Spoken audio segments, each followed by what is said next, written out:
was a slide of all the different CapEx a second ago related to the railroads and all the other issues.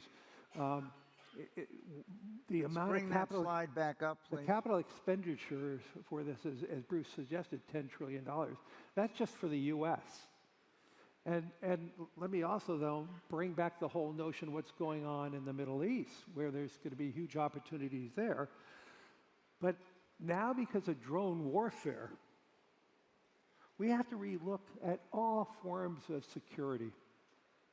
And the need for rebuilding the GCC region, to rebuild it so that it's going to be in a position where it's not going to be obstructed by drone warfare. So many more things are going to have to be underground. But even here in the United States, if we're going to be building, let's say, these 1 gigawatt data centers, how do we make sure we're not protecting those $50 billion, $75 billion investments?